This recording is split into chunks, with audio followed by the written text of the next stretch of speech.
Hey guys, and welcome to the Path to Exile Podcast, Episode 5. I am Cal Torek, and joining me per usual is Miso Shiro and Dead Rabbit. This week we have a very special guest, Gormus, but before we get to him, I want to talk about a few things. We are on Spotify, but also we are now on Apple Podcasts. We have been seeing that comment quite a lot that we were wanting to get on Apple Podcasts, and now we are there. So make sure you head over there. I don't know if it's what ratings it gives, but yeah, rate us there and check it out on Apple Podcasts.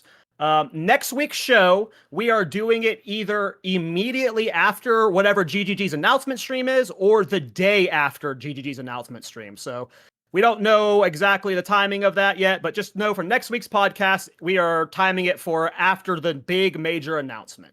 So just keep an eye out for that. But we have a special guest this week. I don't know if you guys have been keeping up with the speedrunning scene, but GGG has done 6 different speedrunning events for this Path of Exile 2, and this man not only won the first one, the second one, the third one, but he has won all 6 of them. And on most of them, he won by a considerable amount. And Gormus, man, welcome to the podcast. You are dominating the speedrunning scene. Why don't you introduce yourself, and just anyone who doesn't know you, your stream, or who you like your background in gaming, just introduce yourself to everybody. Yeah, sure thing. It's great to be here. Thanks for having me. I guess I got into ARPGs when I was 13 or so, because I'm 25 right now, and I got into Path of Exile 1 during 1 to 2 months after the open beta, and ever since that that was my one game for years afterwards. That's all I would play, just playing that, doing the open beta races. I'd win a couple demigods here and there, but nothing significant. Racing on Duelist and Marauder. But since then, 2016, I haven't really been playing any ARPGs until Path of Exile 2 came out. It's been a lot of fun. And so are you exclusively, do you consider yourself exclusively a speedrunner in Path of Exile 1, or is it just kind of a side thing for you there? I was just playing everything, but it was mostly the racing, and then I was an reroll-aholic. I would play SSF, HC, or just HC trade, and I would just reroll. I'd get to 80 to 90 or something on a character, and I'd just end up rerolling again on a different melee build. Cool. And what is it that about Path of Exile 2? Was it just because it was the next in the genre that you just initially went to it? But is it do you enjoy speedrunning it in it more than Path of Exile 1? I don't know.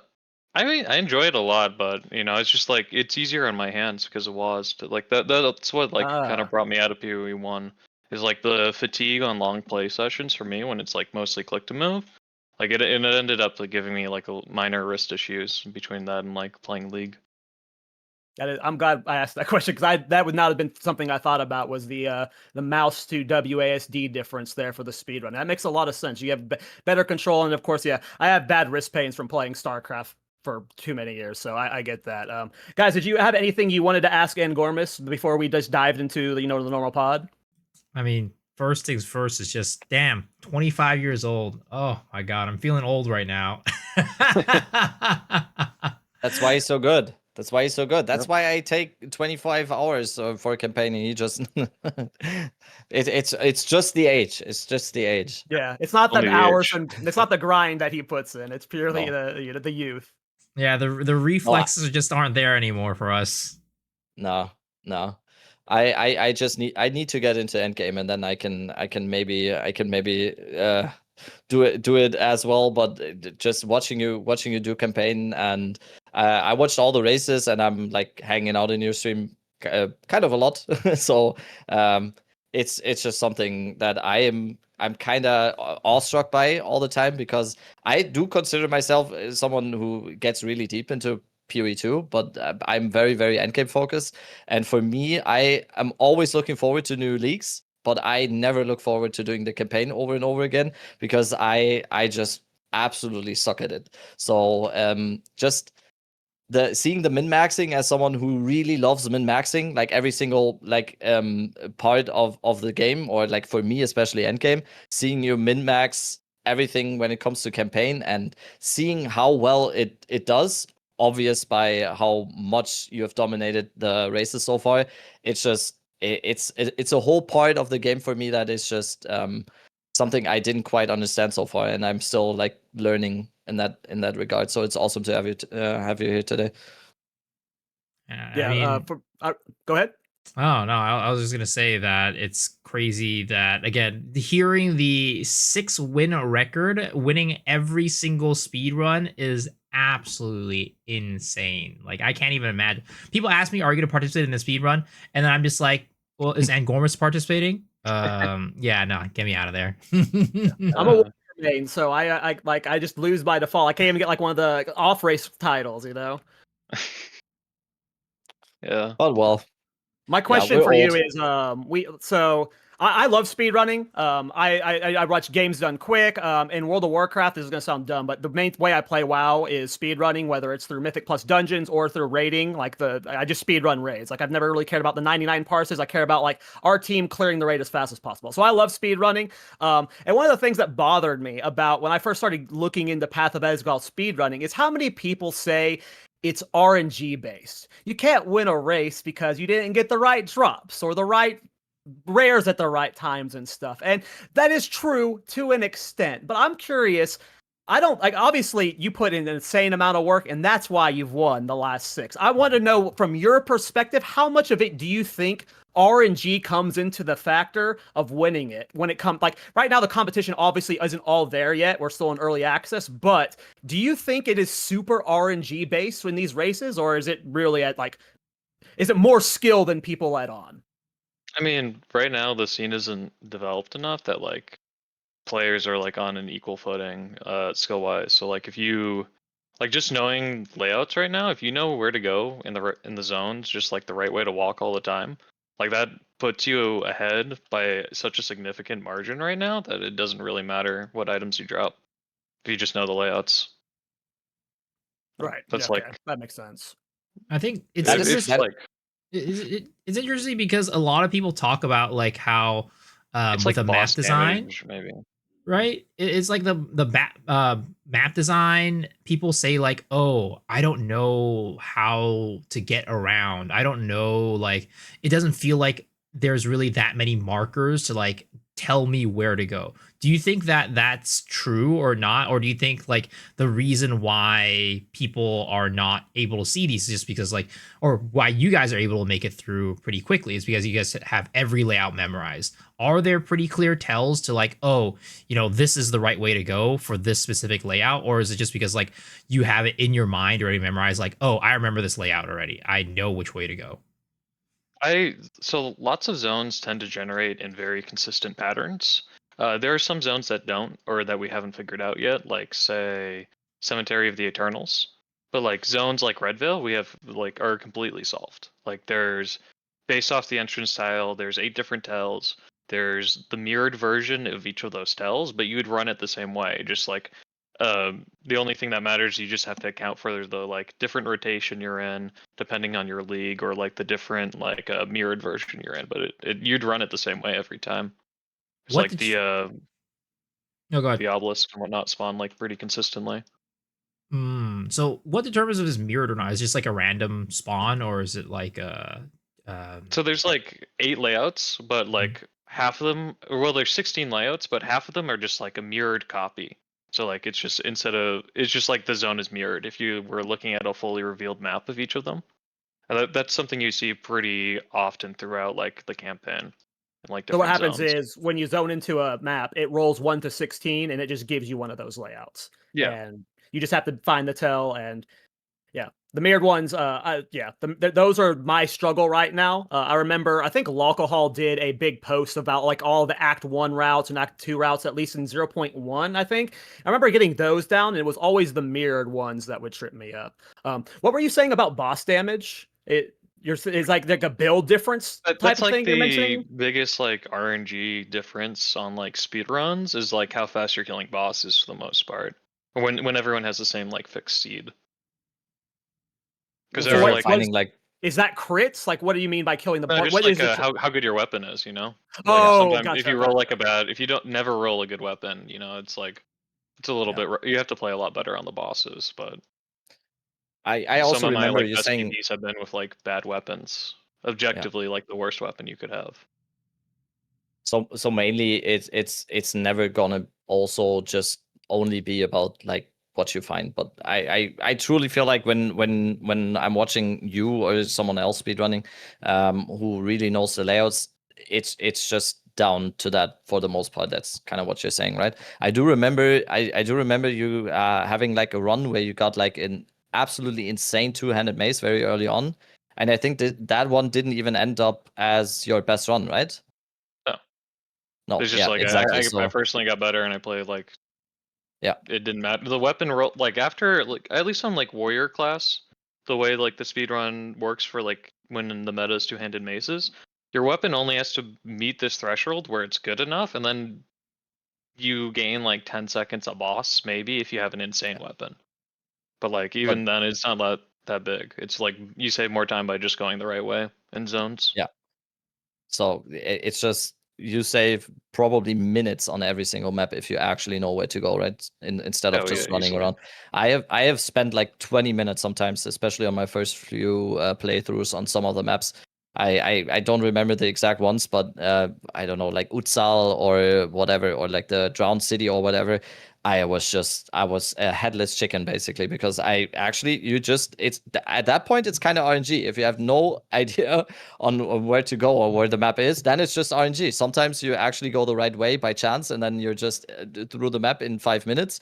And sometimes you just run into every dead end imaginable, and then it's gonna be 25 minutes. And I think that's probably also what a lot of the complaints were about. I still remember that a large part of the community, at least on Reddit and whatever, if you want to take that serious, were complaining about like map sizes and how long it takes in the campaign to actually get through the maps. I personally struggled a lot. Like it took me a while to get through maps and everything. That was never really something I thought is really a complaint on my side, even because I always thought like when I get actually familiar with the layouts at some points and I play the campaign over and over again, it will reduce the single time I need for every single map. It will reduce every time. So I never really got that complaint, and I think what you're doing is showing that that the maps, I don't know if they're too big. There are probably some like Apex of Filth or whatever is huge, I think. Or I don't know That one if spawns maybe you can tell me. that Well, the zone's one like spawns in the same way every time. Yeah, They Like also it's almost changed a it so with the symmetric layout. recent the patch, one, the one right? he Okay. mentioned, the one he mentions actually made me smile because like cemetery for me is the one I always struggle with. Like there's just I have no idea which direction I'm going to find the entrances to their areas. Like that. So Yeah. I've leveled like 20 characters this patch and like 15 in the last end game. So and when you level in the end game, you're doing it through cruel. So you get to do the axe twice. Like there's a lot of like some of them are pretty fixed layouts to the point where it's pretty obvious where you're going, and then but there's just some that it's just like they're a nightmare to get through every time. The worst ones for I hate the cave in Act 1. I forget the name of it with the poison mushroom dudes and the druid. I That one's always also a get soft layout. that's a solve But layout. Cool. yeah, we know those layouts. There's like a 30-page document someone wrote up on it. Jesus, I It's love mostly it's because I had speedrunners, dude. screenshots. Yeah, I love it's the same And speedrunners. guy there's also solved like Red Veil like in February. What a and there's legend. gonna be new maps very soon. So whole new Yeah. area to learn new maps in. No, but Wait. what I just wanted to say with that was like even as someone who doesn't know the layouts, and even as someone who takes a while to get through the maps, for me personally that was never really a complaint, because I kind of expected that to go away after a while, and that is kind of on me. I personally I don't think I should complain about a map being too big or a map taking too much time, especially when I'm playing it the first time and when I don't do the like extra work of actually getting to know the layouts. That was the same thing in Diablo 2. When I play Diablo 2 today, it's still in my brain. Like every single map layout in Diablo 2 is still in my brain, and that will probably at some point happen in PoE 2 as well. It just takes a while for me if I don't actually just do it every single day. Yeah, GGG like with seasons, sometimes they'll add new layouts and stuff, but it gets pretty mapped out. It's really cool. Like the speedrunners are like the sweatiest of the sweats, like always. Like you can always trust a sweet speedrunner with their effects. It's funny that you mentioned like the map sizes and like people want like the sizes of them and stuff like this. people forget that like their first time through PoE 1, Act 1 through 10 was probably slow as hell. No one clears PoE 1 in 4 hours their first time through, right? Like they got to the point where they just mastered the layouts. They know exactly where to go for each act and stuff. So eventually it is going to be mastered here. But I want to talk about like the difficulty of PoE 2 and speedrunning it and just like the traversing the campaign. Even in my practice run today, I died once, and it's a very difficult game. Like sometimes the rares hits hard, the bosses like a lot of them can one shot you. Do you find, I'm gonna start with Engormus on this, you have the PoE 1 campaign where at this point most people just blast through it, no deaths, it's a breeze, a few hours, and then you have this PoE 2 campaign where again it's getting more mastered, but there's threats around every corner. Do you enjoy the threats, or do you prefer the more brained off zoom of the PoE 1, like more mastered meta, I guess? I wouldn't say brain off, that's the wrong word to use, but more mastered meta, I guess. I mean, 0.2's kind of been that meta. Like on 0.2 launch, I like had a 6-hour campaign in hardcore solo self-found.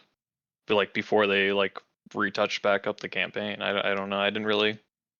0.2's been kind of a breeze the whole way through, and then the Rake-Stomping Ground leveling, it's just. Oh yeah. I don't even think about what's on the screen. That's actually crazy I'm only interesting. thinking about the loot. Like it is like it's the game's the easiest it's ever been right now. Like if you play Rake-Stomping Ground, campaign. I'm avoiding Rake-Stomping Ground right now, so that's why my campaign is like a little slow. Fair meta for speedrunning, so I have to do it for the Right, races and whatnot. I I learned it, so. I just think that's crazy interesting that you mentioned that you say like even from the get-go before they did the crazy balance. Like this are you talking about like before they did like the health balances, before they did like any of that? I was killing those minions that had bugged HP with bone chatter. Wow. Like so they were bone chatter was sick. like I wasn't having any problem. I was doing leap slam, bone chatter with perfect strike, infernal cry, and I like you. It was a pretty easy campaign. Because it was just the only thing that really got me was like the volatile orbs. Like, oh my god, the purple was tough for me to see before. Yeah, they did a little bit of a fix for that in the patch in like June or July, the patch 0.2.1 or something like that, 0.2.1 something, where they made it a lot easier to see, which is nice. But man, that is crazy because like that was really the main the biggest complaint at the beginning of Dawn of the Hunt, where people were saying like, "Yo, this is way too hard." Like, what happened? Do you nerf all the skills? Do you buff all the monsters? I was making fun of those people all of that launch. Like that was just all the people forcing bad lightning spear builds. I leveled artillery ballista and I breezed the campaign. I didn't do it as fast as Engormus, but I've never once had the experience that thought the campaign was difficult or slow. It got trivialized in my mind with Rake-Stomping Ground. But other builds, like, I don't know, I've never thought it was hard. Like, I remember like the post about like being stuck on Act 2 boss for 3 hours or something, and I was like, how? Like, what are you talking about? It's not that difficult of a game.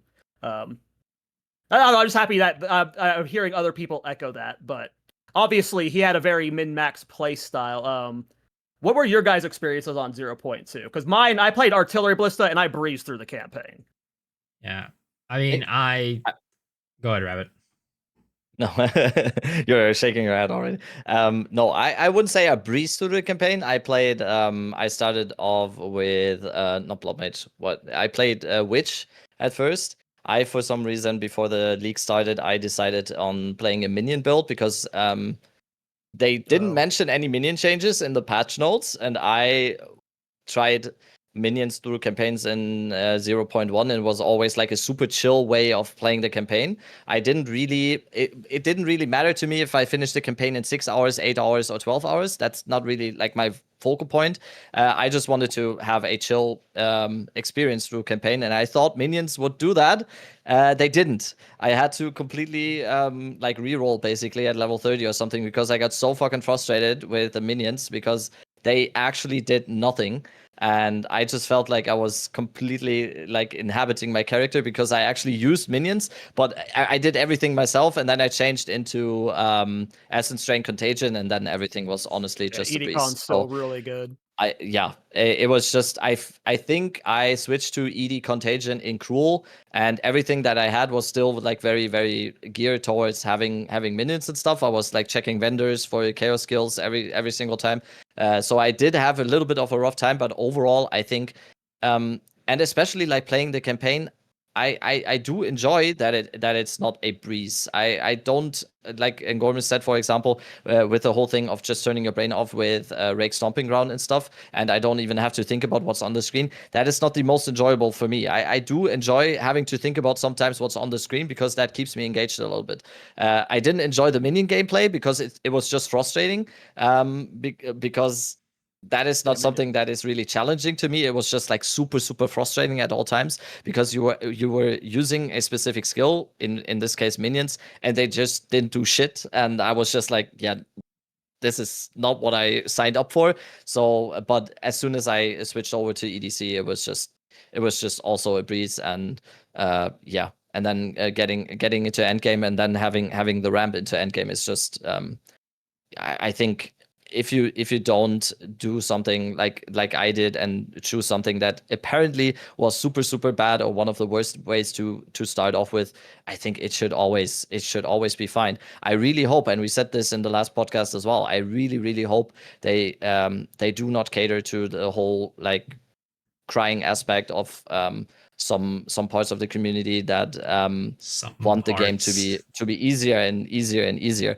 because I never see that in my chat. For example, I have a very big community, and in my community and in my stream, I have a lot of people who are very very new to ARPGs in general, and especially POE 2, and none of these people in my community say that the game is too hard and or whatever. Most people, 99.9% of the people, say they enjoy the challenge, they don't want it to be less challenging. They don't. Basically, everyone always says they don't want Diablo 4, and I like wholeheartedly agree, because I want to be engaged. I want to know what I'm doing. Miso. Yeah, I mean, the funny thing is, let's just say maybe I got skill gapped pretty hard this the beginning of point 2, because I started What do you mean? bleed Amazon, and I was running Rake-Stomping Ground for the longest time, and I was having some difficulties. And Didn't it get buffed though? Rake-Stomping Didn't they Ground? tweak? Yeah, it didn't. It wasn't good on launch. It got buffed. Oh, did didn't it? Oh, whew. I wasn't that bad, guys. Oh man, yeah, it was just bad at the beginning. After. That's why, guys. It was just bad at Oh, the it was beginning. good. That's why. Maybe I'm wrong then. I thought Rake-Stomping Ground got. Oh, it was good. No, Okay, no, sorry, it's good day Miso. one. Oh, Sorry, Miso. Yeah, if you right, just shoot. took to only strength, if you only picked like strength nodes from like level 2 onwards, it was already best in slot.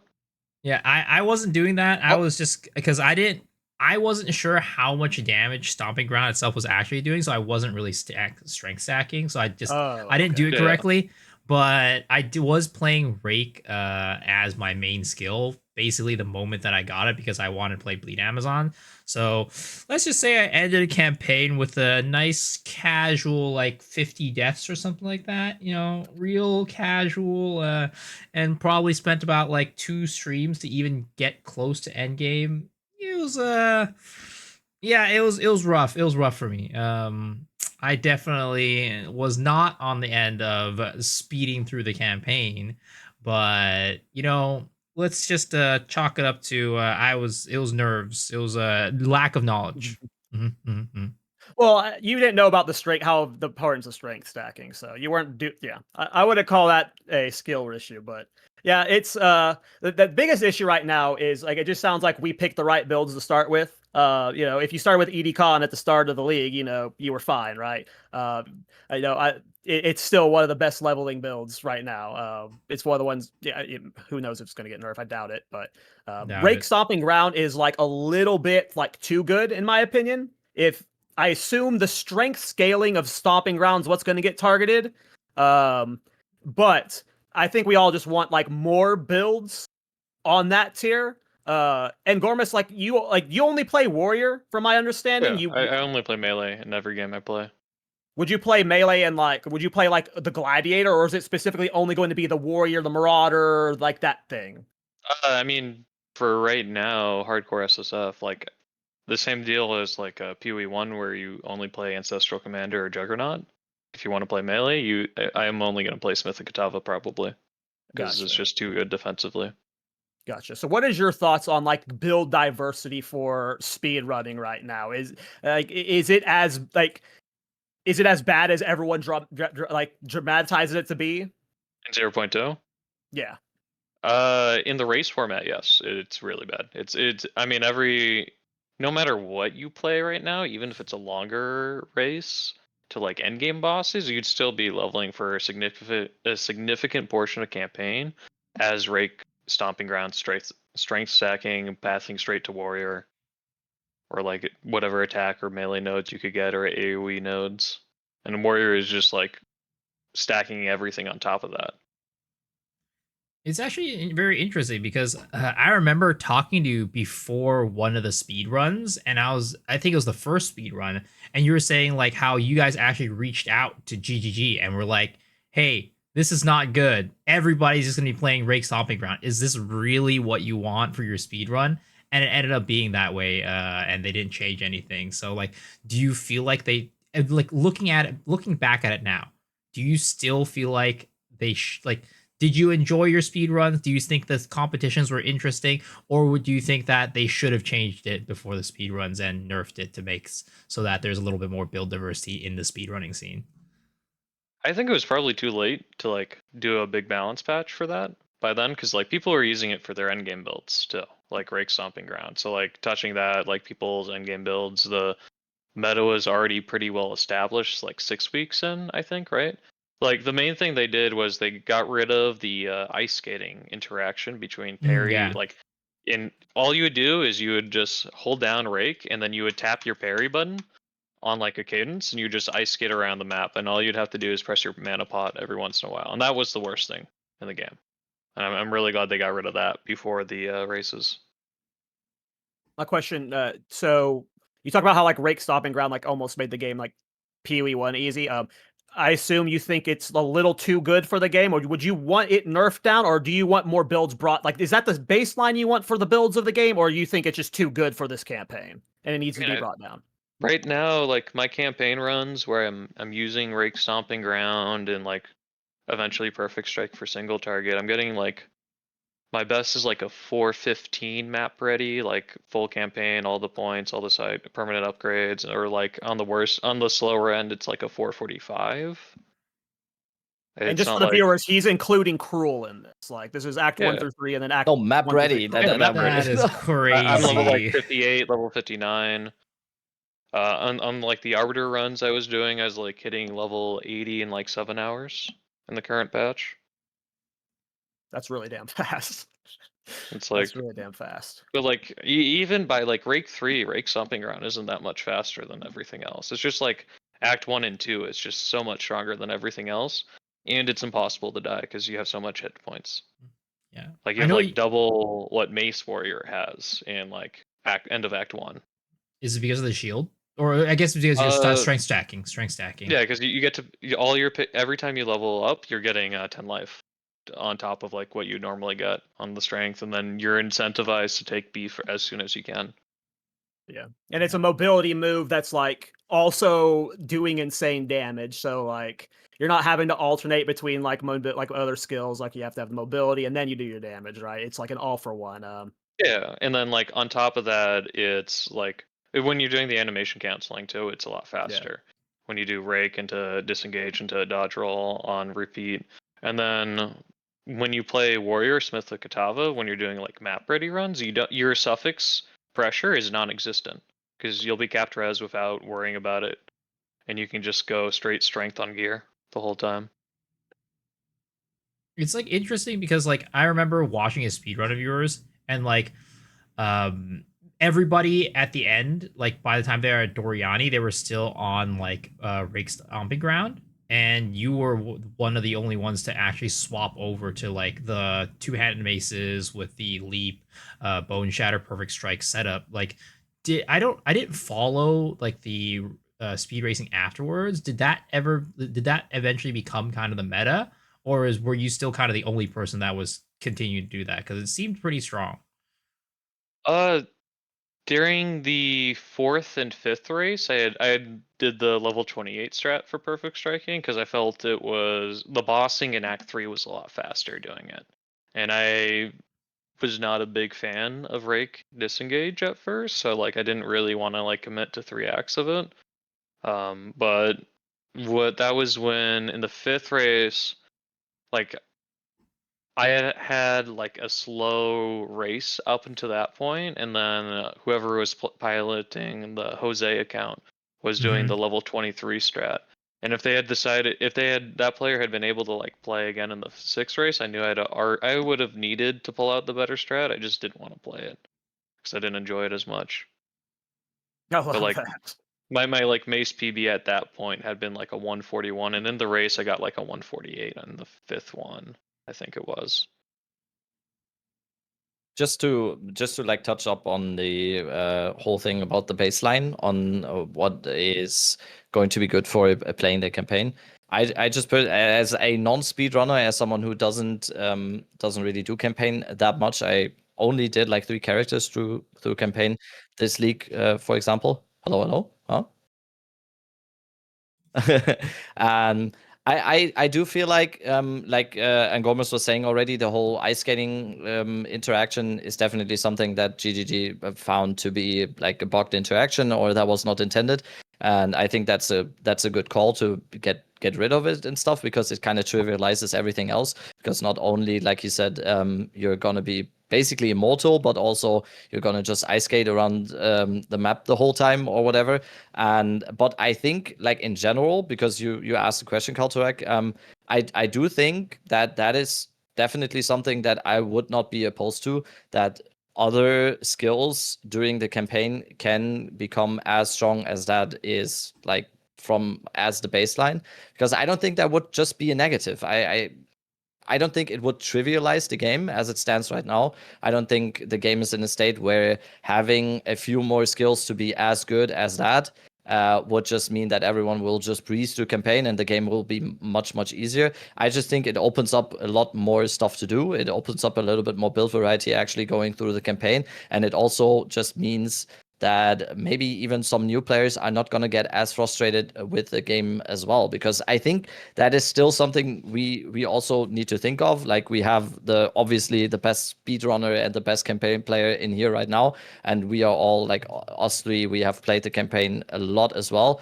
I think it's still important that we have a good baseline of skills to use in the campaign, that is not just gonna be Rake-Stomping Ground or whatever. I don't think it would be a bad thing overall, even though there's a lot of hardcore players who then say, "Oh, this is now too easy" or whatever. I personally think it's a good baseline to have good skills in the campaign like that. So, to clarify what I mean by baseline, like a few more skills, that's not baseline. Baseline means the average of all skills perform that well. Good skills would be performing better. Worse skills would be performing worse. But the baseline means, like, average 70% of skills being as good as Rake-Stomping Ground. For me personally, I think Rake-Stomping Ground is a little too good for the game. I would not want the baseline to be Rake-Stomping Ground. I just want to clarify that. Yeah, that's bad English right here. No, I mean using Rake-Stomping Ground as kind of the thing where it's not like, oh, we need to completely cut off the top here, but rather just see that people are having fun with that, or like that is something that can be used for the campaign to be a little bit more enjoyable for some people, and not cut off the top, but lift up the bottom a little bit. I think it's interesting because I've always been on the side of, like, Rake-Stomping Ground is too powerful and I think it needs a nerf. But I'm just thinking back to, like, most people's experience with the campaign, and I feel like, if in a sense, Rake-Stomping Ground does start, and it doesn't fall off, but it definitely gets a little bit weaker. But I do think, like, one of the strongest thing about Rake-Stomping Ground is not just, like, the speed that it gives you, but, like, the survivability, like Angormus was talking about earlier. The fact that you're strength stacking, you have so much health, it feels like a lot of times you just can't die in many cases unless you're literally asleep at the wheel. So maybe it's around that aspect that needs to be changed a little bit. But I don't think that Rake-Stomping Ground for the majority of people, trivialize the campaign, because I do feel like there are some walls that people do run into, especially if they're not like the most experienced, or they're not, they haven't played the great game a ton. It still feels like there are people who have difficulty with the campaign. So it's like an interesting thing to think about like balance, So it's things just like good. that. It's too good too early, and it's like they need to adjust the initial scaling of it or something. Maybe Because something the like government that. did say like it starts to fall off, and that's when he swaps to perfect strike, and like you alluded to there. Maybe it's something like that, but it also feels like partly it's like I think the players at like kind of the highest level can take advantage of it the most, and then the players who are starting off or maybe mid level of experience still kind of struggle even with the Rake-Stomping Ground. Again, testament. I struggled in the campaign with it though, even though I didn't use it like completely correctly with the build, but still, I think that there are people even with Rake-Stomping Ground, they would and have struggled a bit with the campaign. Yeah, this is what I also just mean. I didn't mean like I want everything to be as good as Rake-Stomping Ground and everyone is just gonna be asleep at the wheel and breeze through campaign anyway. I just want a little bit of more variety. That's kind of what I mean, and that's what I misunderstood with the whole baseline thing. I just want more variety. That someone who actually picks up the game and chooses basically a random skill can still manage to do the campaign well, which is not the case sometimes. I don't want the game to be trivialized. I've been very clear about that. Like a lot of times on this podcast, I really like the challenge. I think most people really like the challenge. I want the game to not be dumbed down and not be easier. I just want more agency when it comes to like what the player can choose to get through campaign with, do end game, whatever. There's a lot of unviable skills and builds out there that are just like you can't play them functionally, so they have to be buffed up. And Gormus, I have a question for you. There's the RNG of the Atlas, and we had a recent Darth microtransaction event where certain players got bad Citadel RNG and may have lost the event because of it. And then GGG promptly changed how Citadels worked after that, so congratulations. But what is your thoughts on like the RNG of the Atlas in terms of the speed running right now? Like end game, the campaign is only like I guess a third of the battle really when it comes to the speed running of it. What is your thoughts on just the traversing of this unidentified endless Atlas right now? I mean, I've been very open about not being a fan of delve mechanics for the Atlas tree. I mean, I'm not a current fan of it at all, but like RNG wise, like I've done like maybe like 10 full Arbiter runs at this point, where like the only goal is to kill Arbiter T0 as fast as possible, like in the DM race. And there is a significant variance in my time due to like just how many screens away on the Atlas I have to go, or like how many maps I have to complete before the first Citadel pops up. Like I've had runs where I've go 13 screens on the Atlas on my like 21x9 setup, and then I see the first Citadel pop up. And then I've had runs where I've done 72 maps total, and it's 4 screens away for all the Citadels to be on my screen. Where like, and that's like 13 a 4. screens. Yeah, You know how many it's maps like you did to get to that? I didn't count on that one, but it's a lot. It is like and that was after the change where they like made them spawn in like close to each other in proximity. Like what happened in the race is I was the first to 2 out of 3 Citadels, and then because I had never done Citadels or like Arbiter at that point, and then I was 10 Citadels in and I still hadn't gotten the Geonor one, which is like I think that's bottom 3% RNG, like Jesus. in terms of like chance of happening. Do you think But like that that meant like do you think that the Arbiter race should be a thing given the huge variance in RNG, or do you think that it should probably not be something that people try to do in the future? I think T4 bosses is way more interesting. Just Any T4 boss or T4 chest is probably the most interesting. Yeah. That's the most deterministic Or, kind like, of. It's the one you can like guarantee the most. I really like that. Yeah. But like not T0. T0 is just like still too RNG, I feel like. And then there's like little incentive to like get too geared up. Yeah. So in case people don't understand what we're referring to, the Atlas, you go in a random direction and you have no idea where Citadels are. And the boss rush he was doing was to kill Arbiter. To access Arbiter, you have to get a fragment from all 3 Citadel types. And if you don't find the citadels, you can't access Arbiter. And before the patch, they were not spawned in like sets of 3. You could see 3 citadels for Geonor, and you just shit out of luck, and you have to find another batch. And if you just went 17 screens to find a batch of 3 citadels and they're all Geonors, that's gonna be bad. Yeah, it feels like they need to add like, I don't know if it's like a currency you put in citadels or towers that like pings the closest citadel. Like, you can't just have it be completely blind. There has to be a way to like know where the closest one is at all time, or a way to ping the closest one. Like, it is completely ridiculous that you can go 17 screens without finding a citadel. That is insane to me. Not just That only has for to change. speedrunning, by the way. Not just only for speedrunning. I think that that's is like just a like Yeah, a symptom yeah. of no. It's worse It's for also normal like for the people. normal player base as well. It's just like I see it in my chat every day as well, or like not too much over the past few weeks, but like especially in the beginning of a league, some people are saying, "Dude, I found 16 citadels today," and another person is going, "I haven't found a citadel in a week now, and I'm using like Grand Project and everything." And yeah, that is just way too RNG, especially when it comes down to actually getting to do the boss.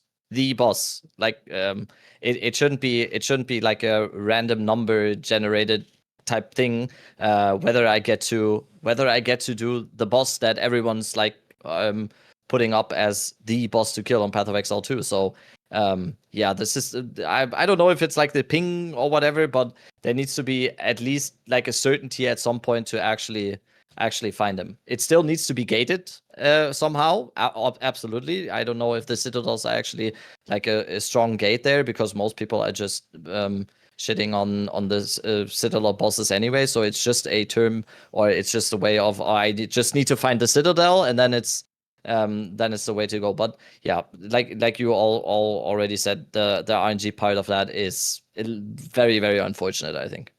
Do you guys think that Pinnacle Bosses should be gated by RNG like that? Like King of the Mist is gated by RNG, Pinnacle Boss, like the Arbiter is gated by RNG in the sense of like how easily you can find the citadels. Meanwhile, Simulacrum, Breach, both of them are basically, you can pretty much guarantee that you're going to get it within a certain amount of maps if you're just running Breach maps or Simulacrum maps. Do you think that that is a good balance in the sense that there's both, or do you think that it should be all RNG, or do you think that there should be no RNG when it comes to Pinnacle Bosses? And Gormus, your take. I definitely prefer the least amount of RNG in that like sort of sense. Like, I feel like you should be able to like focus at least incremental progress towards a couple of bosses at the same time with the way the current list is set up, where you can do Delirium and Breach at the same time. But like, you should also be able to make some sort of like recognizable progress towards King of the Mist, other than just like continuing. I don't know. It's like, what, you just continue to defer and defer and defer in rituals until eventually you can afford it. Yeah. And Olroth is also really RNG Until too. it shows up. Yeah, Yeah. and then Olroth is completely RNG whether he shows up in those like expedition maps or not. Yeah. I think the way we have it right now, I think Breach and Delirium is the perfect example of in how it should be, in my opinion. You just do the mechanic over and over and over again, and then you get what you do the mechanic for.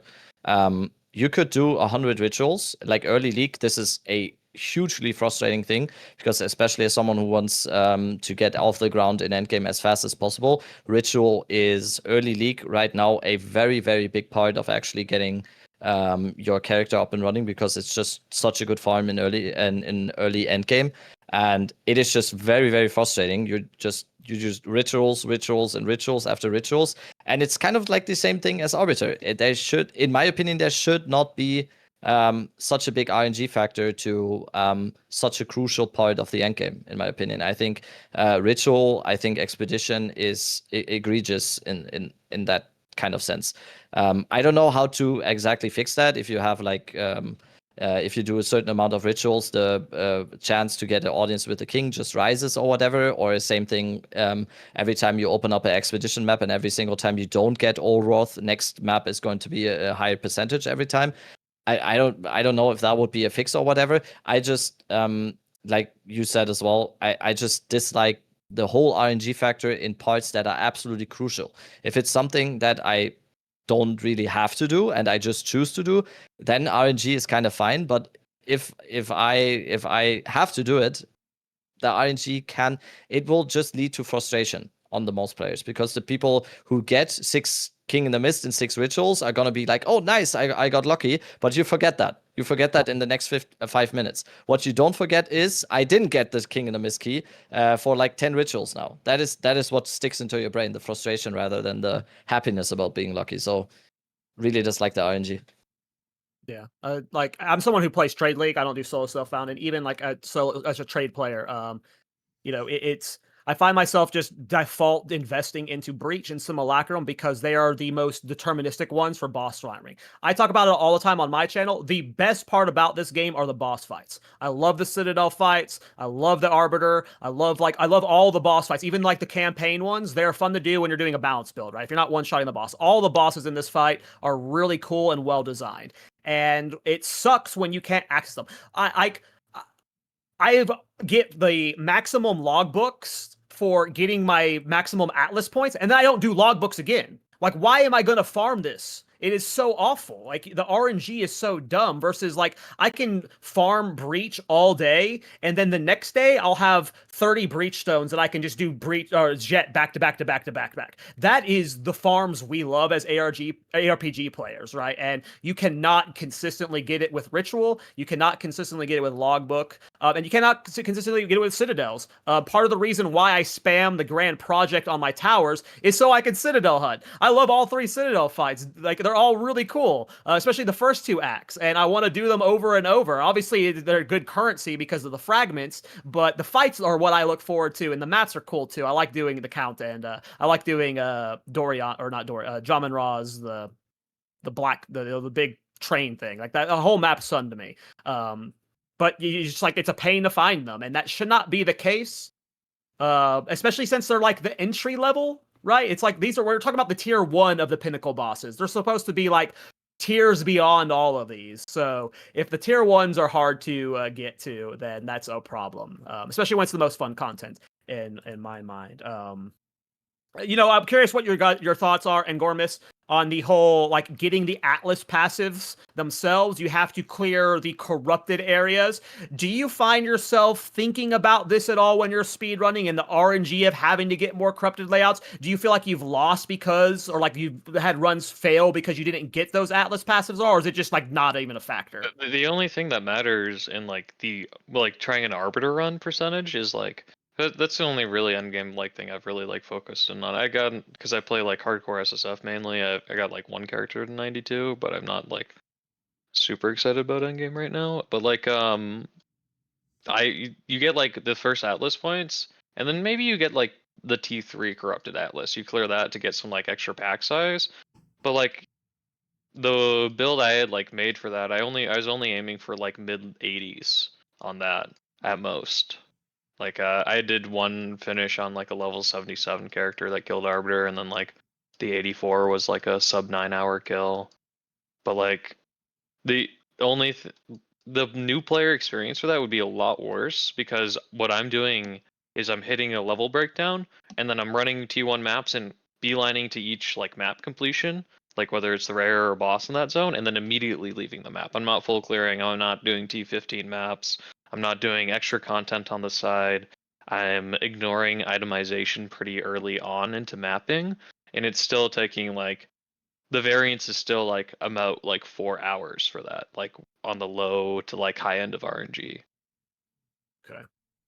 So Miso, I'm curious your experience with the corrupted areas. I remember early on, they've changed them a few times. I can't remember all the changes, but early on, if you failed the corrupted map, you would just like, you lose the area, and then you don't get the passive points, and that would really set people back. And then you would lose the next one, and you would want to try and do as good as a map as possible on them, but then you would die in them and stuff. Like, what are your thoughts on the corrupted area? Did you have a bad problem finding them and filling out your Atlas early on? Because I can't even remember my process with it at this point. I don't remember how I got them all. Yeah, with the corrupted areas, I didn't have too much of an issue. To be honest, I never really put that big of a importance on the atlas to begin with. Like now with the different changes with like especially with shrines, I'm probably gonna put more of an importance on it. But to be honest, I never really found myself having an issue finding it. And it was I have died like once or twice in a map with the corrupt area and lost it. But in general, I haven't really had too many issues with it. And finding corrupted areas, at least right now, it hasn't really been that big of a hurdle for me. I mean, I have other problems with corrupted areas in general, specifically the mobs and how they spawn. It's really annoying. Like, there's a whole thing with like mobs spawning and being invulnerable while they're spawning, which really frustrates me. But that's not like a problem with the corrupted areas in general. It's more about the way that the mobs work. So in general, I hadn't really had too much of an issue. Now, the old way of upgrading the Atlas, I think it was pretty rough. Like, it took me a long time to get that Atlas upgraded. But with the corrupted areas, if I had been focusing just on finding corrupted areas and just like doing that, I think it wouldn't have been as bad as like I wouldn't think I would have done it a lot faster. So I don't really necessarily have too much of an issue with it. I could definitely be open to more ways or different ways to upgrade and get more Atlas points, but right now, so far, I haven't had too much of an issue. I think overall it was like a really big net positive. The whole change about how we get the Atlas points now. I think like you already said, Miso, the last way was just very tedious. I will say though, the only thing, maybe this is an OCD thing or whatever, I don't know. The only thing I really hated about that is I was just doing corrupted areas because obviously I just wanted the first thing. Basically, you go into endgame and the first thing you are going for is, oh, I need to get the Atlas points as soon as possible. You're not really mapping at that point. You're just looking for corrupted areas to do the Nexus to get the Atlas points. What I really just personally hated about that is I'm doing all the Atlas and I'm uncovering all the areas and I'm going everywhere, and then I just feel like everything is unfinished on the Atlas. So maybe there's like a slight improvement you can do, that it's a little bit more linear as opposed to just you are opening up the whole Atlas just because you are just searching for nexuses, and then you at some point you're gonna be coming back to actually then do the maps. I was already, when I was done getting my Atlas points, so much of my Atlas was already revealed that it was already a little bit like, oh god, now I'm kind of losing where I am here. That is not really a gameplay thing or like a gameplay complaint or whatever. I was really happy with how they changed the whole getting the Atlas points thing. It was just like a minute thing of me being like, oh god, now I have everything open here without actually having done anything. So that was just a weird thing for me that I felt, but overall like super net positive, I think. And Gormus, I saw you nodding during Miso talking about like the problem with the corrupted mobs. Is it just the invulnerability thing that you were having problems with? What else, or was there something else? This might be a bit more specific to Bone Shatter, but like there's lots of mobs that have like, especially in the campaign, like the Adziri mobs near like that like tight doorway, where the way Bone Shatter works is it's supposed they're primed for stunned, they're supposed to have like that orb above their head, but there's plenty of like monster actions that make them invulnerable to like that priming. So like the whole like way, at least like most warriors level up is like the Leap Slam Bone Shatter, and then you're just like on a lot of mobs you just end up waiting like an extra couple seconds on them to like for them to like wake up and do their action. Like Boulder Ants are like probably the worst example of this. I mean, there's a It's a lot little of bit like problems with There's a lot of mobs that are monsters. invulnerable for a bit. Yeah. Yeah. It's a little bit like the old Delirium mobs when you open the Delirium Yeah. mirror before they changed that, when they were just charging at you, and then the corrupted mobs when they do this like death animation or whatever, and then they spawn, reminds me a little bit of the old like Delirium mirror monsters that were invulnerable and just charging at you for like half a second, which was something they changed really quick. So maybe that is also about to change at some point. Or Hopefully. I mean, the other big problem is like they spawn, they're invulnerable, but they also have hurt boxes or like collision boxes. So like you can't, like if you're using a build like I was running Whirling Slash, right? You know, it just zooms around the map, right? But then I'd be killing these monsters and I'd be getting stuck and I can't move but it's because these mobs were spawning and they were invulnerable. Like there's a lot of problems with that with monsters, and like the other issues are like some of the I really hate like like in rituals there's like the burrowed mobs where they don't activate until you walk next to them, or maybe it's like one of those flying mobs that fly in when you walk next to them. Like there's a lot of those issues where there's annoying monster interactions in the game that require like certain like I don't know, actions to activate them or kill them, or it's the invulnerability. There's just a lot of that in the game all throughout like the campaign and also in the end game that I would like to see get addressed at some point. Yeah. Every ARPG has burrow mobs, and every dev that adds them is an asshole. That's how I feel about it. Burrow mobs are the worst. Before we fully move on from speedrunning, there's two things I want to talk about.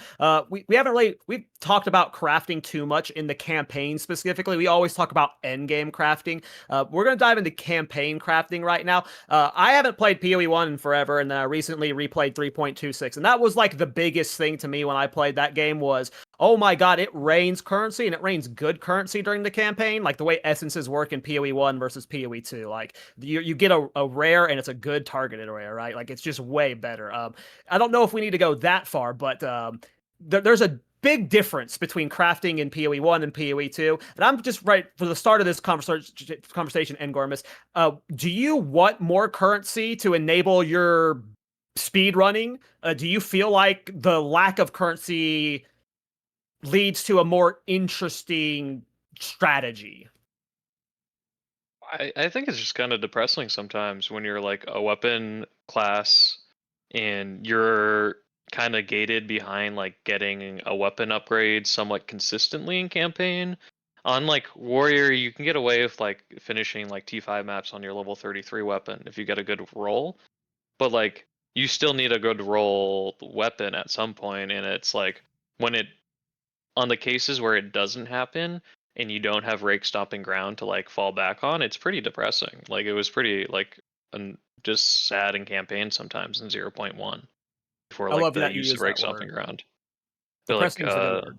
yeah, just like not getting even like I don't even need that much. I want like an 80% IPD roll on the lead and great hammer, and when I don't get that, it's just like a little bit sad. And I'm like waiting till level 48 base, level 50 whatever base until like I can like properly use like single target damage. And then like like you end up having to like, even when you're like the second I enter Act 3, like every level up, I'm checking like vendor for a lead and great hammer, and I'm buying the white ones, and I'm buying the ones with open prefixes, and I'm hogging them all, and I'm hoarding them. I'm getting prepared. It's just like it's pretty tedious because of the I'd say because of the lack of alteration orbs in this game compared to like PoE 1, where like they want us to collect all the bases and then 3-1 them. But like there's no like it's fine. Like honestly, it's fine in endgame for me because like I don't need that good stats on like a weapon early on in endgame, and I can do expedition recoms. But before that, I have nothing. It's just like I get lucky on the 3-1, or like I regal triple exalt slam and get lucky, or it's nothing. And I just end up with like 1 to 3 fizz on my weapon, you know? Miso? It's like it's really interesting when we talk about like the crafting in campaign, because maybe this is related, maybe this is not related, but I've been playing, I played Titan Quest 2 recently, right? Another ARPG. I played the Moon Beast game yesterday, which was very very early pre-alpha ARPG.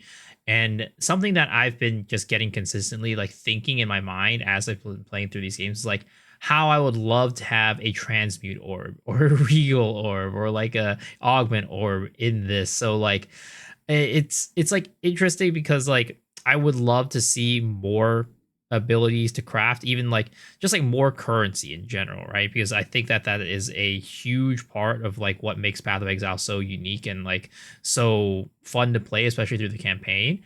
But it and these other games just don't have it. So I really like at this point, I'm just like, I wish every single game, every single ARPG would have some way to like edit white items as you're going through.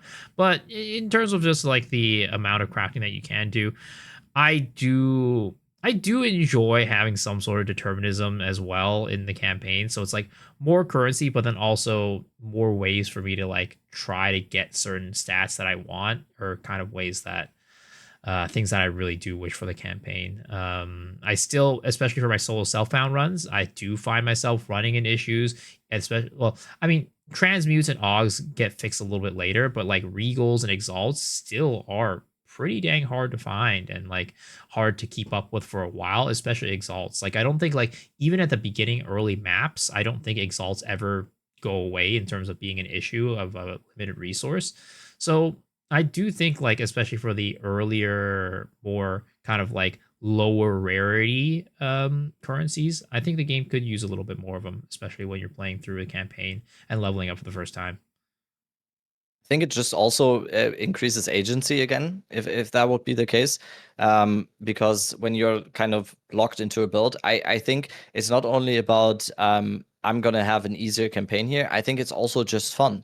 If you have more regals and exalts and you can actually itemize your character already during campaign, I think that's just fun. It's not only about I'm gonna be stronger in campaign then, but it just feels good. And it doesn't feel good right now if I have, like Angormus just said, he has 14 laden great hammers probably during his campaign play, and he's just waiting. And I've seen this in other SSF streamers as well, especially. They have like a stash full of white weapons, blue weapons, whatever, that they put in the stash to then exalt when you actually get the exalt. And that is just, it's not only about I want to be stronger in campaign or anything, but I just want to interact with that game mechanic in the campaign already. And I think it would also already show people who are maybe a little bit newer to the game, this is how you itemize your character. You find stuff, you regal, you exalt, you look for the good stuff. Maybe later you can recomp or whatever. I think there just needs to be more of that. Not only, like I said multiple times now, not only because everyone would be stronger then, but it's just nice in campaign. I don't want to be like crying for my one exalt orb that I find, and then I have 14 latent great hammers in my stash just ready, and I can exalt one, and then I hit it or I don't. It's just, it would be so much more fun to actually itemize your character already in the campaign, and it teaches everyone who might not be a POE or like ARPG veteran already. This is how this goes. This is how this goes. You find the exalt orbs, you try a bunch of times to get a good item, and this is how you do it. As it is right now, it just seems like you're like looking for water in the desert sometimes. Yeah, I'm leveling a monk today. I've started my my practice for 0-3. I'm just leveling different ascendancies. I'm gonna go through acts 1 through 3 and then not do any cruel. And today I've almost cleared through act 1 before the stream, and I got 2 exalts, and like I didn't know what to slam them into. Like, do I want to put them into a weapon? Do I want to put them into, like, you just feel so starved for them. I feel like exalts and regals have to start dropping more in the campaign. Like, and if it was a significant amount more, I would not be sad. Like, I don't feel like I can just slam exalts into all of my gear or regal into all of my gear. You have to be very like frugal and smart with it. You can't, like, you have to look for the right base, period. And if it like, and then it feels depressing when it gets wasted. Like, literally, he said depressing. Like, it really struck true with me, because, like, I got my Wind Dancer, Titan, and Smith of Katava videos, and when we get close to 0.3 or new patches, like, all of your builds end up getting comments again. Like, is it still going to be viable? Is this going to be good on League Start and stuff? And one of the ones I see all the time on my Wind Dancer one is this going to be viable because it's so damn hard to get weapons on League Start? It wouldn't be so damn hard if we had more currency from the campaign. We would be able to craft weapons a little bit easier if we had more currency, and that would just make some builds more viable. Because, I feel like from a melee player's perspective, when your weapon is really not just a stat stick, it is a significant portion of your build's damage. When you don't get a good weapon, like, to me, like in trade, I'm not going to be slamming exalts. I'm going to be going to the trade site. I'm going to be trading those exalts for a good weapon, right? But, like, when you're in a solo self-found scenario, you're just like, and even then, like, I want to be slamming stuff into my gear. I don't want to feel the need to trade those exalts on Trade League. I want to feel the need to put them in my gear. We just, like, it's just way too scarce. Like, I don't know if the solution is more currencies of like alternate types. Like you have the essences from PoE 1. Obviously, those would be sick to be added to this game in some form. But is it just Exalts and Regals having an increase in drop rate, or is it other currencies being introduced? I'm not sure, but it is definitely like I don't feel like I can slam my gear with currency in the campaign at all. Every now and then I'll, slam with like an exalt, but then I'll feel bad about it. An item. You can do an item, but you can't do like a whole loadout, right? You can't like pimp your gear out with like now you're set for a while. I mean, it's like interesting because like I can already see the comments in like the VOD, like on YouTube. People are like, yeah, these guys just want the game to be easier. These guys just like, because I recently yesterday uploaded a video about like some changes to like I think what uncut gems could be like, or like skill sockets that I think could make things a little bit more streamlined, because there's a lot of RNG involved with skill sockets right now, especially in SSF. But people are like, yeah, you just want the game to be easier. Come on, man. Like I already see the people saying that, but it's not about being easier. It's just about being more fun, right? Yes. Yeah. Yes. The word he used, depressing, nailed it. Like it's really depressing, man.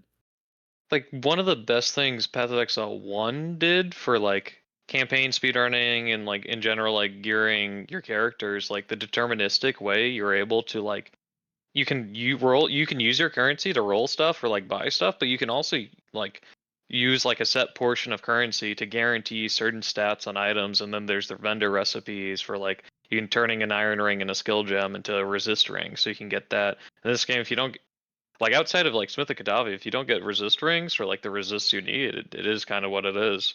Like one of the best changes so far to campaign that I've felt has been the introduction of the guaranteed 12 artificer orbs that you get throughout campaign now. That's like I've actually started using artificer orbs in campaign on stuff other than my like all-in weapon. Like, but like still like I'm only like all my regals, all my exalts, all my alks for like a significant portion of the like my playing time are like exclusively held for like using on a weapon base, and like only that. I don't get to I just have to check vendor for other year or like hope it drops. And that is not only a thing in HCSSF, like Gorbis is playing in Trade League.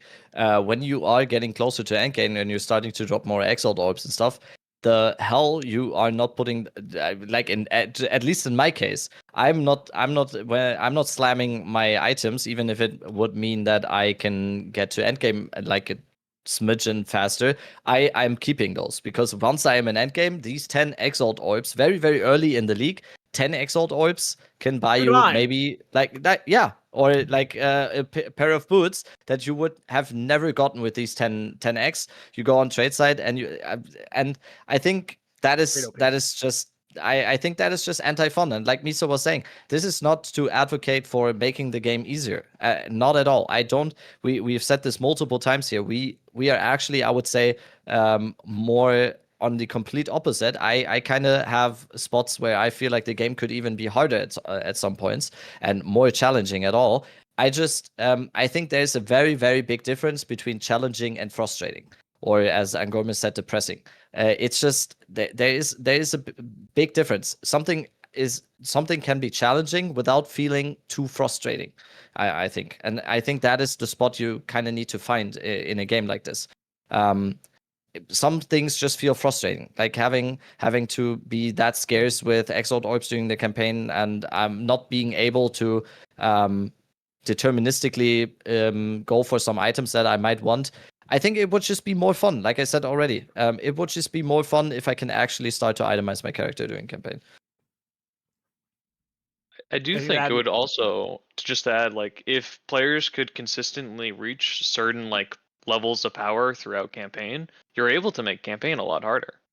Like if you can more deterministically like reach a certain power level by like a certain point in the campaign, like bosses could be stronger, they could do more damage, you could be expected to have more resistance. But like throughout campaign, it's like kind of the other way right now, where like you're considered, it's a little washed down because you're supposed to be weaker, but you could make it harder that way. It's a little bit difficult. That problem, I think, is like goes along with some of Jonathan's what he has said in the past about like he wants knowledge to be something that is, it helps you get through the campaign easier, but it doesn't trivialize it. Like I feel like if you think about it this way, right? If, for example, and goes with what I feel like is kind of part of the philosophy of PoE 2, like if you do make it so that there is more of that determinism, and I'm not advocating against it by any means, right? I think that there should be a little bit more determinism and like a little bit less RNG and a little bit more ways to like choose your gear and how you craft it and things like that. But like if a player doesn't have as much knowledge about crafting or the ability to, change their gear in a certain way, or have a little bit more determinism, right? If you make the campaign harder, then those people will start sinking when they get to that area, and like it could be tough.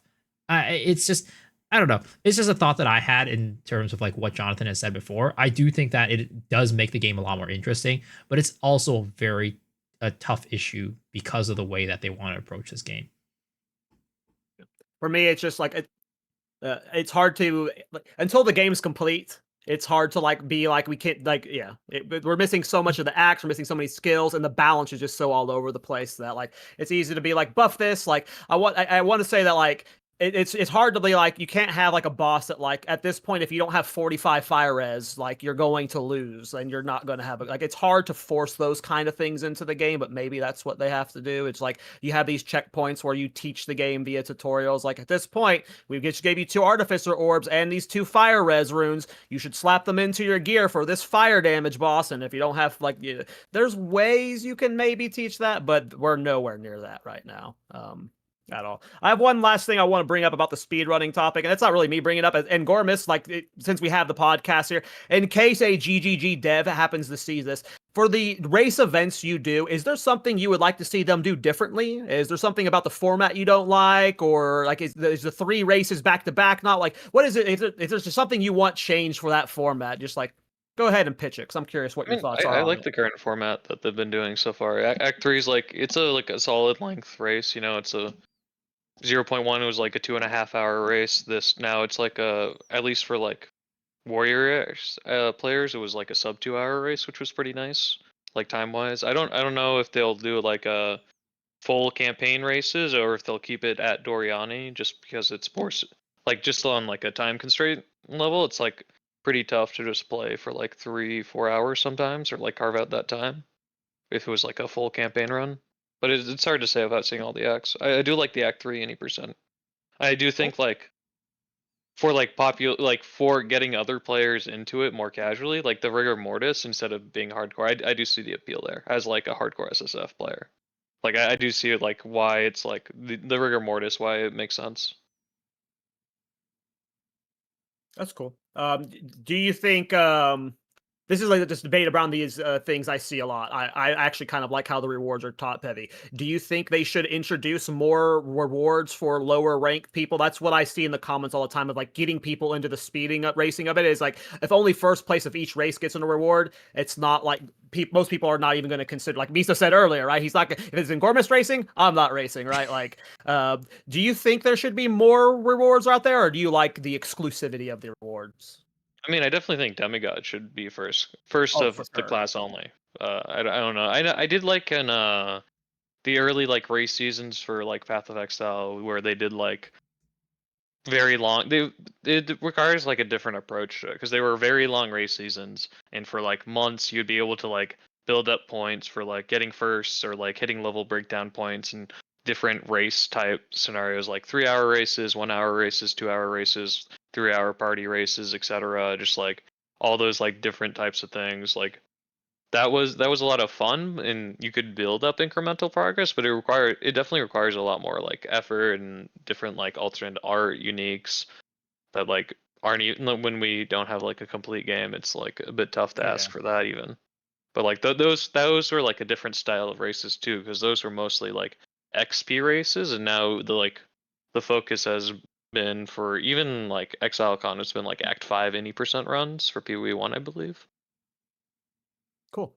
Well, I'm glad to hear that the speedrunning community likes the setup of it, because yeah, you just never know. Miso, Rabbit, is there anything you guys want to ask him before we move on from the full speedrun topic? I mean, What's your gaming chair? No. I don't think Okay, he doesn't want. He doesn't want. He doesn't want to. He doesn't want to let us know that information. It could Oh, be my leaking chair? his strats. Oh, I just need I the same have a chair, pretty so I'll be as recognizable fast. chair. Oh, is it a Herman Miller? Oh, No, yeah, that's it's that's, Herman that's Miller. Logitech. Oh yeah, I can't Yeah. buy that. Okay. I have the purple Logitech one. Okay, fuck. I can't beat you then. It's over for Yeah. us. Our gaming chair is just not good enough. No. The other strat is to move to Texas. Because of the Oh, handshake yeah. server. Oh, 'Cause handshake. I'm mean, not in yeah. Texas. Oh, I mean, if anyone ever comes close to you, that's the move, in the literal sense. that's the excuse. I was in Texas. Yeah. EU servers. It's the Oh same. gosh. I lost like two Nexuses to disconnects during my first week. What is the That's- issue with the EU that was rough. servers? Like, it seems like a problem like Path of Exile 1 has, Path of Exile 2 has. It just seems like an issue across the board. We're just a different breed, I guess. I don't know. I have no idea, literally. I don't know why, because usually like server stability in all games, it always sucks in Europe. I'm not sure what that is. I'm not sure what that is. Huh.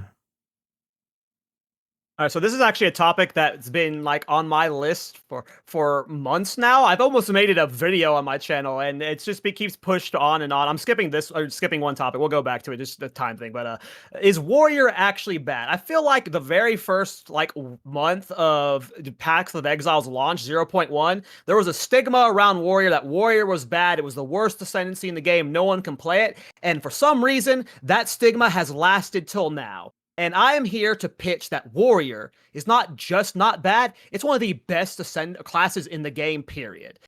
Smith of Katava is arguably the best solo self-found and hardcore ascendancy, period. At least for league starting, at least, because of just how easy it is to get the resistance cap, and you can focus on other aspects of your build. Warbringer is, at least from a build making perspective, the block setup with Turtle Charm, all of the armor break stuff leads to really fun setups. I will say that Warbringer is probably on the lower end of the performance, but it's not a bad ascendancy. And of course, Titan, I feel like most people, when you're talking about mathematic numbers, you look at Titan for the best performing build. Titan can do anything, and it can do it better than most other ascendancies just from a pure min-max perspective. When I look at Warrior specifically, I think across the board, it's one of the most well-rounded ascendancies. It has two of the best performing ascendancies. The weakest part of Warrior is its starting area. That's just because we can't stack life easier, and the armor scaling is, like, people don't play armor as well. But there's so much good there still with all of the deepest tower stuff and, like, the low life area. I refuse to say any aspect of Warrior is bad. I think it is great. And Gormus, I'm curious, we'll just start with you. You're the Warrior guy. You love Melee. We put your picture on this podcast as the Warrior logo. Do you, like, what are your thoughts on Warrior? Am I gassing them up too much? I mean, I've always felt like Warrior's been the strongest class. Even in like 0.1, I thought like Titan was like a very clear like league starter like style build with like the leap slam bone shatter. I thought like when I was trying it, it felt like one of the strongest things in campaign. I felt like invincible in campaign, even before Smith of Katava. And like with Smith of Katava, like I have this like level 92 character that like I died with in HCSSF. I have like HCSSF gear on aside from like Azov's blood that I found while like practicing T4 bosses. And like I don't know, I can tank T4 Jest, I can tank T4 King of the Mist without Chaos Cap, I can tank Arbiter attacks other than his like one-shot abilities with like not even like really paying attention. It's just like like that's this side of the tree is very strong, even with like armor calculations being like based off like the amount of armor you can get in POE 1. Like I still have like 26% PDR, I still have conversion on my tree. I have like 25% life regen on my build, and it's just like I can face tank Jest and just perfect strike in his face until he's dead. I don't understand where it comes from with people thinking it's bad. I think maybe it's clunky for people. Like Warrior feels clunky. Because until you get like A mace animation problem cancels down. then? I think it's a lot of it is like a skill issue because a lot of like leap slamming, when you leap slam normally, there's like the landing lag. But if you do like a ray shield or like, which is even better than like a dodge roll at the end of your leap slam landing, you can start walking immediately. if you just like tap Ray Shield at the very end of your leap slam, and you can just keep moving and keep leaping the whole time. And that's like a big part of like getting rid of the clunk is like animation canceling right now. It's the same for like the bone shatter, like the ending lag on the attack, which is like you do leap slam, Ray Shield, bone shatter, Ray Shield into like leap slamming again. You just repeat that in mapping for like my build, and you just move the whole time you're moving forward. But if you don't know like about the animation canceling, it's very clunky. Do you think that Rabbit, actually go ahead. Go ahead. it's like interesting? Do you think that that raise shield mechanic should be a thing in the game? Because it definitely, let's say you want to play with dual wielding, it feels like you're missing out on a lot of like the speed stuff that you might be able to get with the shield. I mean, I play hardcore. I'm never dropping the shield, to be honest. But yeah, I mean, it's definitely something you lose out by not having Ray Shield. It's like a big part of like making the build feel smooth for me, at least. And do you think that it should feel smooth without the shield? Like it feels kind of weird to like, oh, the only way for it to make the class feel smooth is by like taking advantage of like an animation canceling thing that you can only get with shield. I mean, I kind of like it, but I think I think of it as like a form of like skill expression personally. Exactly. I come from Melee, so like a lot of animation that's canceling what I'm going thinking on of. that. It's pure skill expression to me. If it feels purely bad without that, then that's a problem from a design perspective. That maybe there needs to be a little bit of landing lag adjustment there. But if the question is should animation cancels exist in a game as form of a skill expression, I love those personally. Yeah. But it's a debate. I think, like Angormus said already, I think especially at the start of the game, the complaints were mainly about the clunkiness. Just speaking of ascendancies, and you already said that as well. I think Warrior actually has two of the strongest ascendancies in the game right now. I think especially Titan, just by the nature of what it has as just like the pure ascendancy points, you can basically do anything on it. Just this league. In point 2, I did a Mjolnir build on it. I did a crossbow build. I even did a bow build on Titan because it's just like it's Minion not a builds. stat stick. It's not a stat stick, but the whole like hulking form is probably the best ascendancy node in the game. Definitely. I think there are not any ascendancy nodes in the game that like come even close to hulking form. It's just so good, especially with the deepest tower. The deepest tower thing is just like the tip of the iceberg there. I think there's so much more stuff. The amount of stuff, the amount of stats you just get through hulking form and everything that relates to that, it's just insane.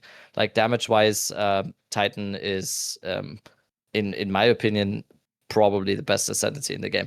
I do get the whole clunky part. That's what I wanted to say when Miso said it as well.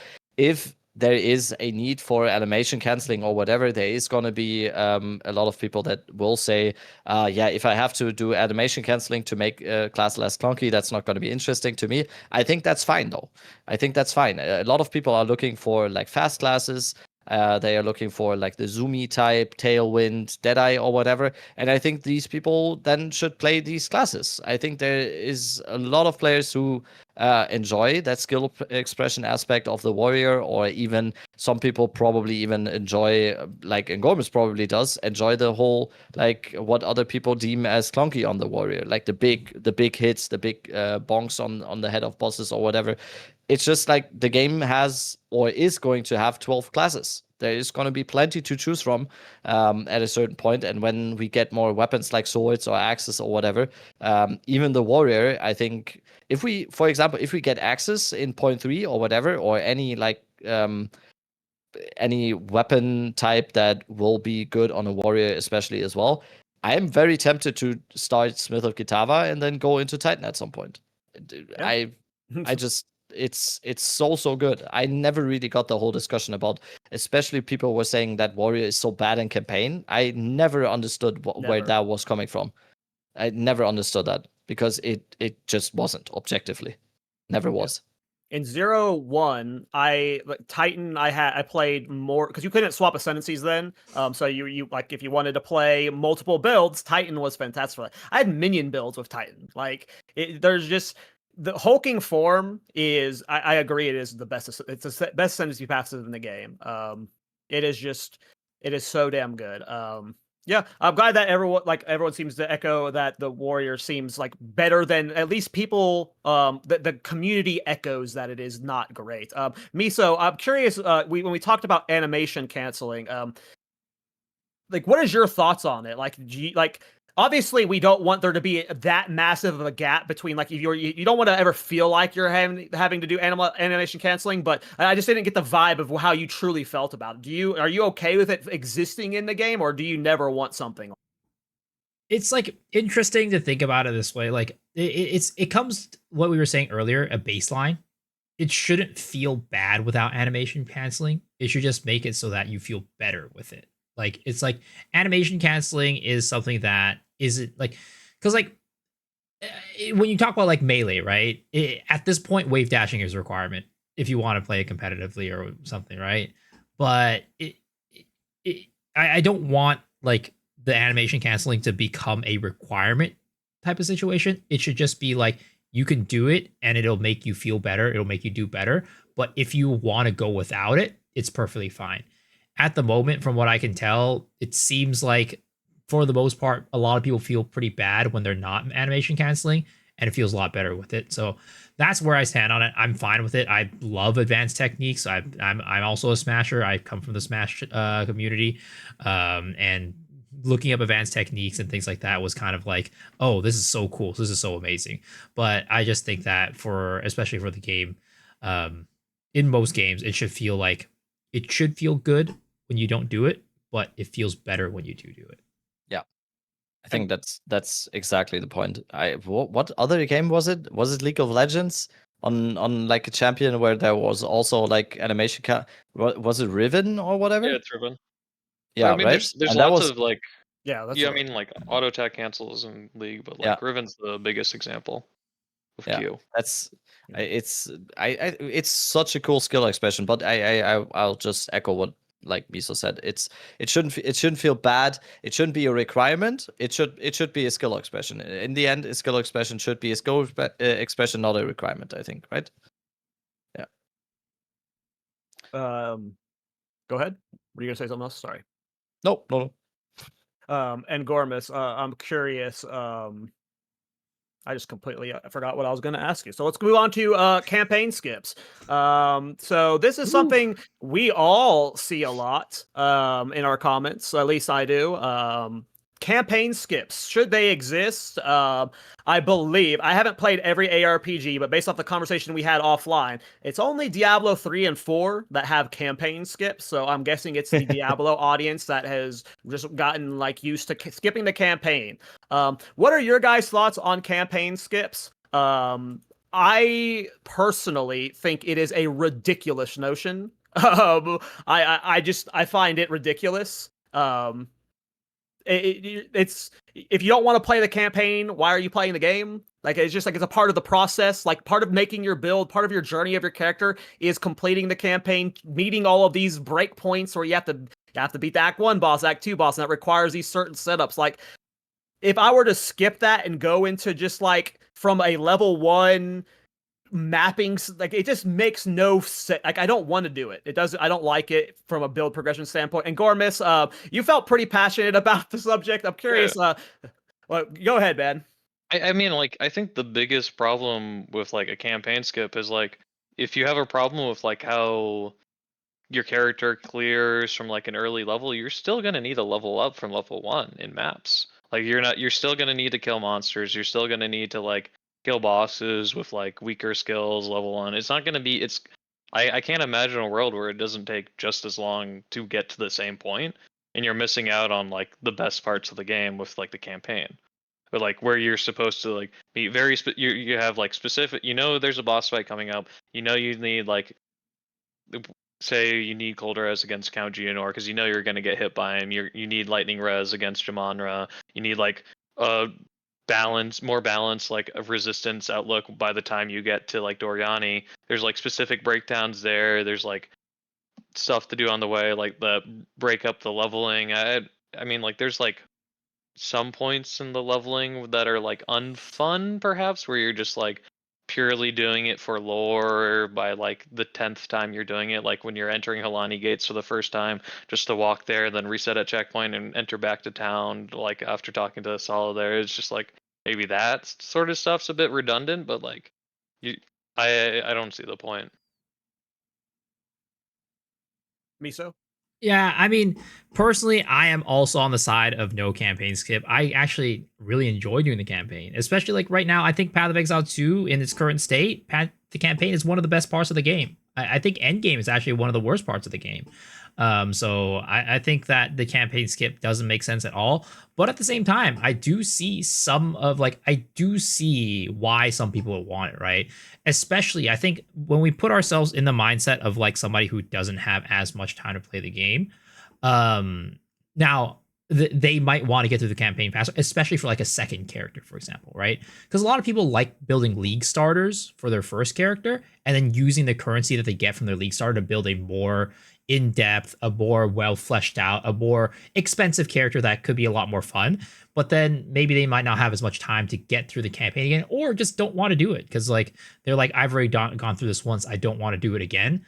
So I could see a world where I mean, I do see the merit of, especially for a like after your first campaign clear for the season, having some sort of option for you to skip the campaign. Again, I don't think that I'm not a fan of it. I like the campaign, but I can see myself, I put myself in the shoes of some of these people who are asking for it, and I can see why they're asking for it. Like wanting to just make it so your subsequent characters are just easier to make and faster to make. These and people. Yeah, these people. But like when it comes to like the levels, when it comes to like the gear and the currency, there's always ways to get around it. Like you could make it so like most characters around like level 60 or so, 60, 65 are like at the end of the campaign, boost the character up to level 65, give like a basic set of gear. Like people, like MMOs do this all the time and things like that. I know it's not an MMO, but like this is a way that you could implement it.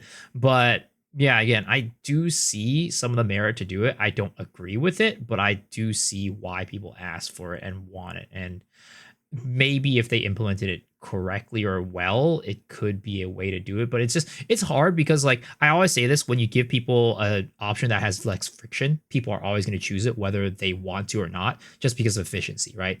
Gamers, a lot of people are efficient players. They want to be as efficient as possible. If they get to the end game faster, they're going to do it.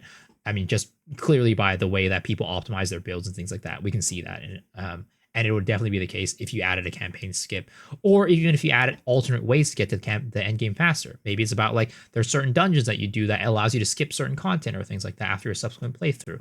Like if you give ways for players to skip the campaign or make things faster, they're going to choose it, which is unfortunate because I think the campaign is the best part. And I personally really think that it's important, like, because the campaign in a sense helps you get a hold of how to play your character a lot of times, and also it gives you kind of gear check where like I need to have a certain amount of gear by this point to be able to make it to the end game. So it's like there's a lot of things that the campaign does that I think is important that we don't even think about. But from like I think like at the very baseline, maybe the reason why a lot of these people want a campaign skip is because they just think the campaign's boring. And maybe that's when another conversation in itself to like, is there a way to make campaign more exciting? Which probably is partly that we have to run through acts 1 to 3 twice. Yeah. Before you talk about Diablo 2, Rabbit, I think that's the biggest thing that people complain about the campaign is we have to do cruel. Doing Act 1, 2, and 3 cruel right after you just Act 2, 1, 3, it's never going to be fun. Like I want to echo your point the most though about the skipping of it. If it's ever faster than the campaign, then that becomes a requirement. Everyone is going to always do that. And if it's not going to be faster than the campaign, why does it exist in the first place? Is my thought process there. So at that point, I don't think you should even like. But yeah, sorry, Rab, I didn't mean to take that from you. No, it's all good. I wasn't even gonna mention Diablo 2. That was unexpected. Wow, a miss. Unbelievable. No, I wanted to mention Diablo 3. The example here was what you said. You have campaign skips in Diablo 3, right? And in Diablo 4 apparently as well. I didn't play a single like second of Diablo 4, but I did play a lot of Diablo 3, and I did. It was called adventure mode, I think, in Diablo 3, and I played a lot of that, and I think most of the time I did that, yes, because of what you just said, it was the more efficient way, and you would be FOMO'd out of your mind if you didn't do it, because every single time you had a season reset there as well. And the way I am, the worst feeling I can have is falling behind someone. I'm very, very competitive when it comes to like games like this, even if it's not like strictly in competitive game here. I always want to be the fastest that I can be, and if that would be the case here, I don't think it would fit in any way into PoE 2. I think the reason why it works in Diablo 3, I can only speak for Diablo 3 because, like I said, I didn't play Diablo 4, is because it is such a big difference when it comes to the actual campaign. I would describe Diablo 3, even though I really liked the game, I really liked back in the day, I really liked playing Diablo 3. It is more of an arcade ARPG than PoE 2, 100%. In PoE 2, I would feel like if you could be able to skip the campaign, that would be like a painter paints like a beautiful picture and then just like blacks it out.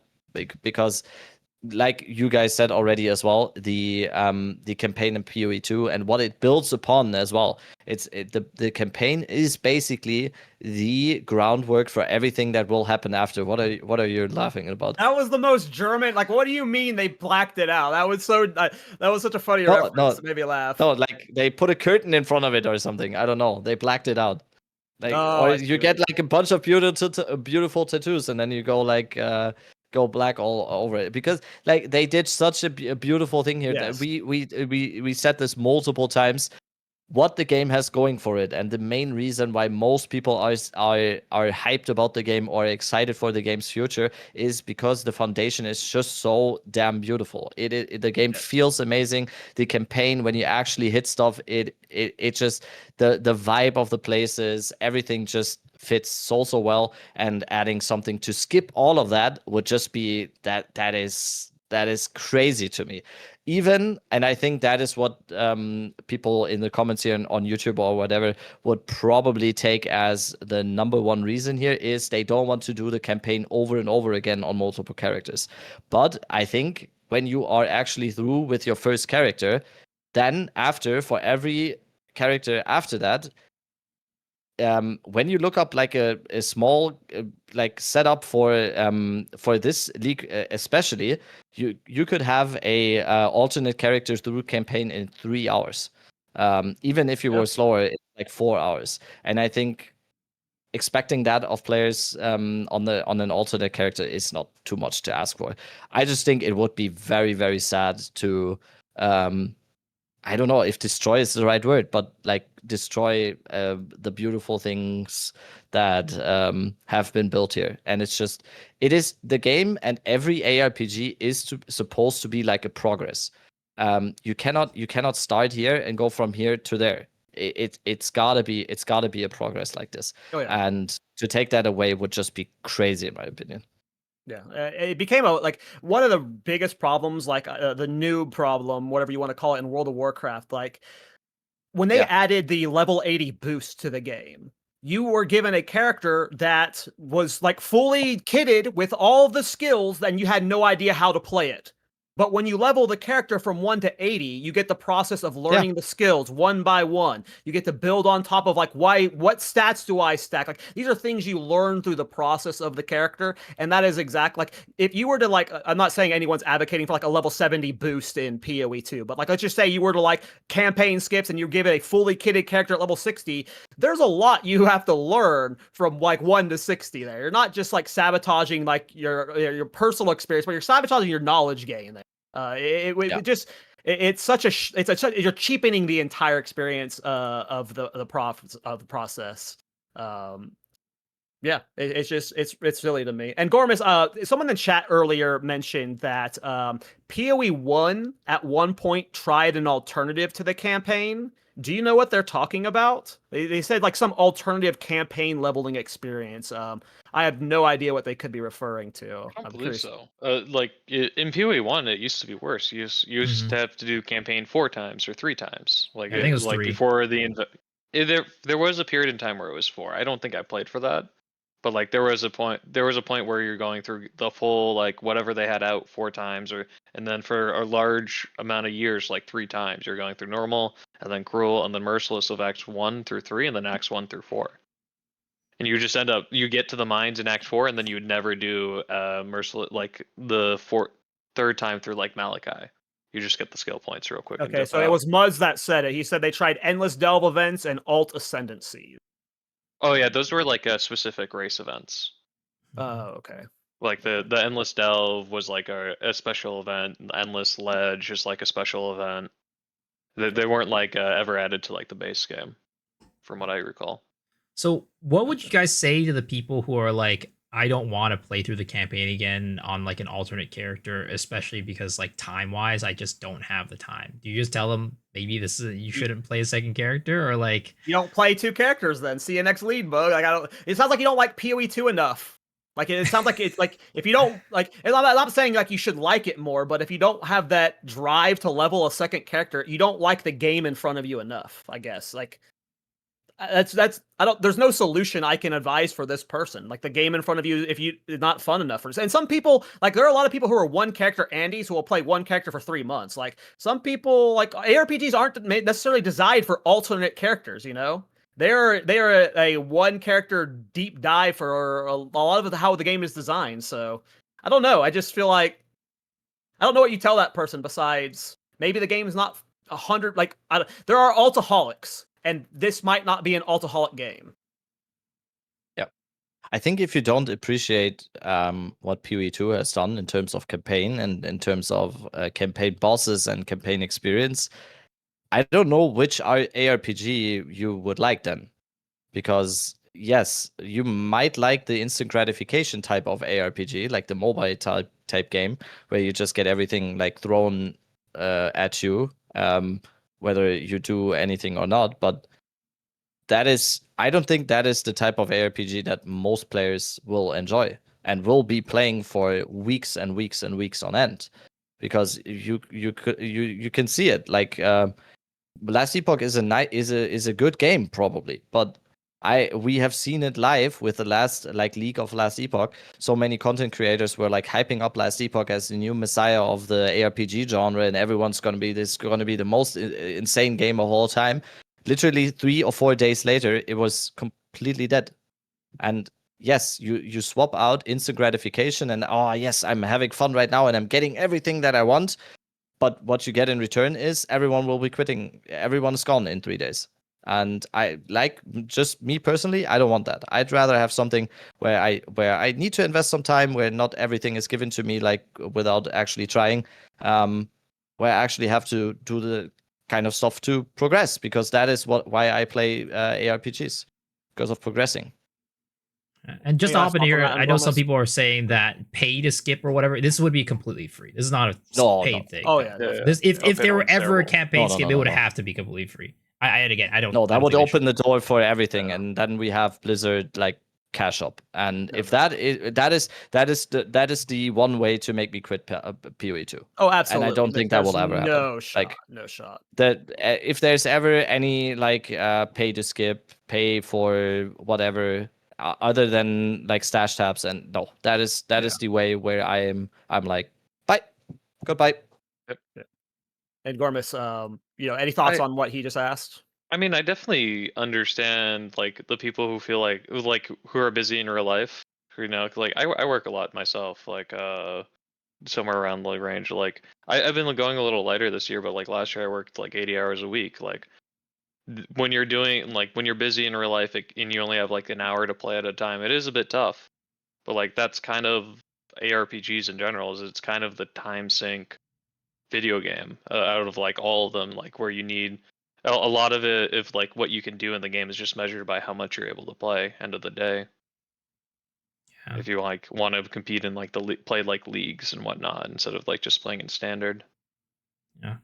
I mean, I feel like it's kind of interesting because it's like kind of the argument of like, I mean, like for example, like fighting games are a type of game that you have to really grind the hours to actually get like good at the game, but you're not going to make the game super easy and just one button mashed and be able to win everything. Like there's like, Street Fighter 6 obviously has like modern and things like that to make it like easier, but like if you want to play at the highest level, you're not gonna just like spend a couple hours, like 1 hour a day playing and then be really good. So it's like at the end of the day, I think some of these people, rather than being like, oh, maybe next league, maybe it's more of like, hey, maybe see you in another game. Yeah, no, I agree. I agree that it just might not be a game for them. Like this is a game that is hard initially. It's hard initially, and you don't get to Angormus without playing it a lot. You don't get to just watch him and then like you can emulate him. You have to practice this game to shave off those hours, and that's to me where a lot of the joy comes from. This game is there is such a skill. There's so much skill expression and so much to learn. And like if these people can be like. These people, we keep throwing these people for the new people, with the people who don't have like much time to grind the game or whatever. Like maybe we just have to like say that there is just so much you can do to shorten your campaign time via practice. Like maybe we just need better resources to be like, hey, like you probably need to learn these routes better, or you need to stick with a build that's like defined. Part of the problem might be because a lot of people are going in thinking Spark's going to be the fastest clear, and maybe it's not this patch or something because it's an early access game. So maybe it's like, hey, come back in 1.0, and then maybe it's the game you want in 1.0, but right now it's just. I put 2,000 hours into Steam. A lot of it's in the stash, but I'm not as fast as Angormus yet. Like, there's still so much more I can learn, right? And there are people who have only played 100 hours, right? And they're feeling overwhelmed or like too slow. It's because like, yeah, there's a lot you have to learn. I don't know. It's a hard game. That's just it. It's hard. Yeah. It is. I feel like this is such a hard question because I feel like there really is kind of no right answer because there's always gonna be people who want it, and then there's always gonna be people who don't want it. And what I get from like my gut feeling / like what I've seen is the majority of people don't want to skip the campaign who are like, oh, absolutely. Yeah. It's like, it's hard. You can never please everyone. Like, and again, you can say like, give people the option and then you can please everyone. But then if you add the option, then there's not going to be an option. It's such a hard problem to solve. It's such a hard issue. Like the moment you just give it to people, that's all they're going to do. So yeah, I feel for the people that want it, but at the same time, yeah, again, maybe it's a go next. I get the whole argument about the game for most people starts in the end game, and I'm definitely one of these people that say I think I said this even in this podcast earlier. For me, the game starts in end game, but that doesn't mean that part before that is gonna get skipped because for me that would take away a lot of the meaning I would have here, because like I said, it's the progress. Even though I am playing the campaign to get into endgame as fast as possible, and for example World of Warcraft is a good example of that as well. You are not leveling, you are not going through Stranglethorn and whatever because you enjoy this so much, or most people don't. You want to get to max level as fast as possible. You want to gear up as fast as possible to get into your first dungeons, into your first heroic dungeons, and go into Mythic Plus or whatever.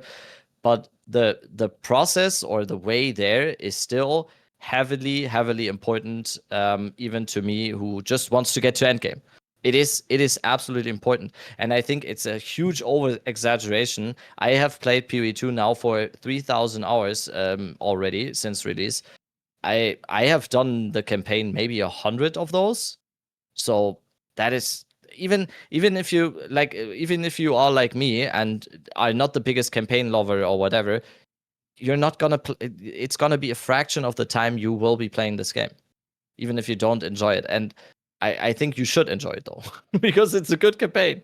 It's awesome. And even especially when we have the remaining acts, the campaign now is probably the most boring and tedious it will ever be. It will only be better. So get off of TikTok if you want to skip the campaign. You've got swipe brain, all right? I don't even have TikTok. I'm 33 years old. I don't even know what TikTok is. Shorts in general do that to you. Yes. Oh no, I like shorts. Watch my shorts. Watch my shorts. Watch my shorts. That's my shorts on YouTube. Twitch TV, YouTube.com/DadRabbit. I do amazing shorts. Amazing shorts. Watch them. Yeah, but that's also just TikTok. It's the Yeah, same it's thing. the same thing. Yeah. Same thing. I think But this was- what last thing is like, again, just to wrap it up, really do think that again, maybe it's more about like questioning like why people don't want to go through the campaign again, and that's kind of where we approach it as opposed to completely skipping it. I think we don't approach it. Those people don't play this game. If that's the blunt way to play, if you want to skip the campaign, I don't think we solve that problem. I think they go to play Diablo 4. I don't think we have time for any of these other topics. So let's just do the build of the week. All right. So we're gonna be talking about a build from very early on. This was from Lazy Exile. It is specifically an AFK Simulacrum build.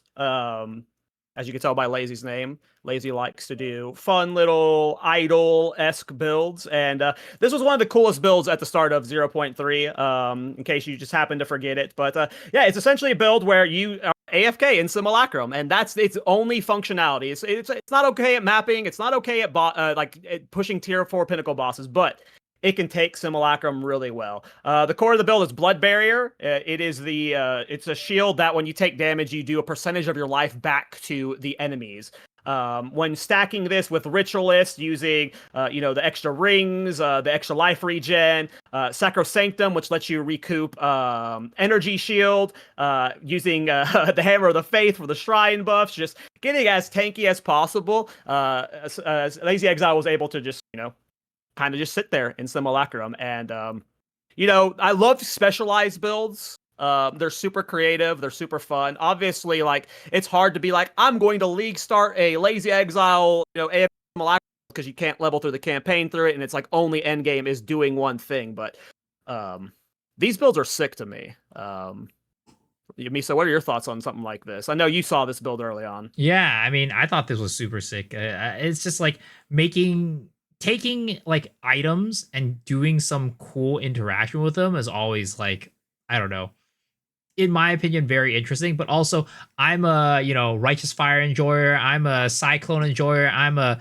in its essence like press 0 button enjoyer. Ideally, Death's Oath from POE 1, also a big fan of that. So any type of gameplay style that just lets me just not press any buttons and kill stuff is always interesting to me. It's not everybody's play style, for sure. People will be like, oh, that's boring. But I love that type of play style where it's just like, you know what? Just let me not do anything and just kill stuff around me.